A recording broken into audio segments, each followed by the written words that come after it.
Did you know that Thrawn was actually bullied when he first joined the Empire? We all know Thrawn is one of the most fearsome leaders during the time of the Empire, but let's just say things weren't easy for him when he first joined. Let's get right into it.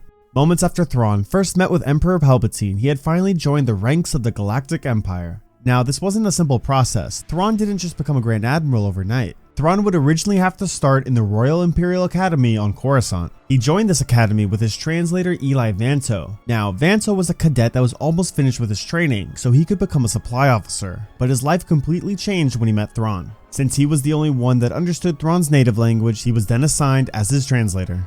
The two of them would have to spend a few months in the academy, but let's just say this wasn't an easy time for them. It all started moments after they met with Palpatine. This is when they were first brought before the Academy's president, Commandant Dean Lark. Dean Lark thought it was laughable that Thrawn was joining the Empire, and he really didn't think they were serious at first. He thought it was a joke that a non-human such as Thrawn could join the Empire, and he told him if he fails, he's out of here. After this encounter, Thrawn and Eli began to go to their classes before Dean Lark stopped them. He then handed Thrawn a lieutenant plaque. Dean Lark told Thrawn that he would graduate at a higher rank than the other cadets because of his military background.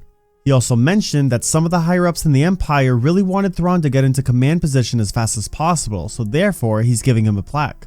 After this, he dismissed them, and Eli and Thrawn would then begin their lives as students of the Royal Imperial Academy. When they returned to their living quarters, Eli told Thrawn that the plaque was not given to him out of the goodness of Dean Lark's heart. Thrawn was confused as to why, and Eli told him because people will start seeing him as a teacher's pet to Dean Lark, and it'll just really bring a lot of eyes to him. Eli then said to him that if he wore that, he would be a target by many, and that this was given to him to make sure his time here was absolutely miserable.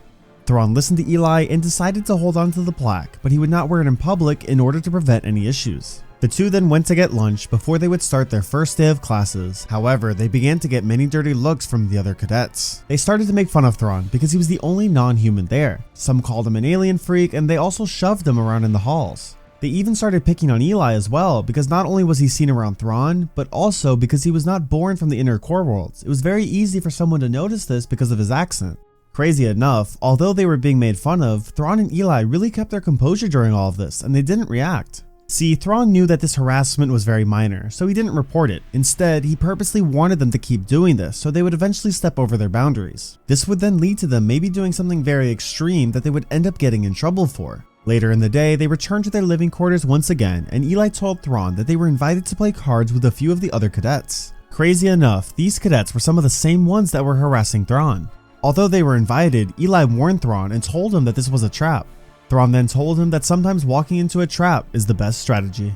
They began to play cards with the cadets, but the thing is, the cadets tried to set up the game so that it would pick at Thrawn's brain. They did this so they can find ways to make fun of him even more than they did before.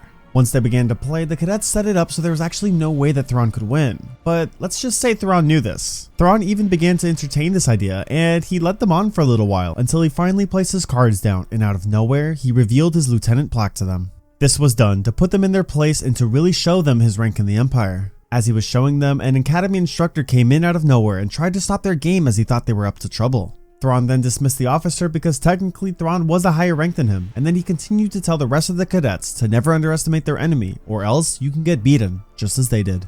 Shortly after Thrawn and Eli left, they were attacked by three hooded figures. Thrawn quickly shoved Eli out of the way so he can protect him from them, but he then got pinned down by all three of them, so Eli quickly rushed over to Thrawn to help him. He began to throw rocks at them to distract them from attacking Thrawn. More cadets in the area started to take notice of what was going on, and the three hooded figures quickly ran away and fled as soon as possible. Thrawn and Eli thanked one another for having each other's backs, but they ended up finding out that these attackers were linked to the cadets that they had played cards with. Remember Thrawn's plan from earlier to bait them into doing something like this? Yeah, well, Thrawn's plan started to work here.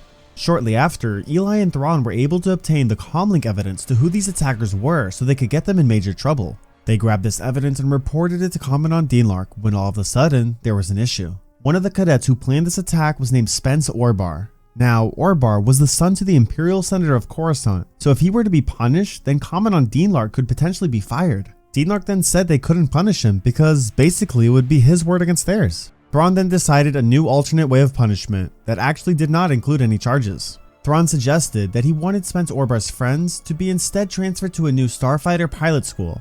This confused both Eli and Dean Lark because they were wondering how could this be any form of punishment. Thrawn then explained that this would make Spence lose contact with his friends and it would make him start to worry. It would also make the friends worried because Thrawn would then have them be transferred without any type of warning or any idea of where they were being sent to. Thrawn believed this would make Spence a better officer and, more importantly, a better person. Thrawn wasn't seeking revenge. Instead, he was finding ways for the Empire to grow stronger, and this would be it.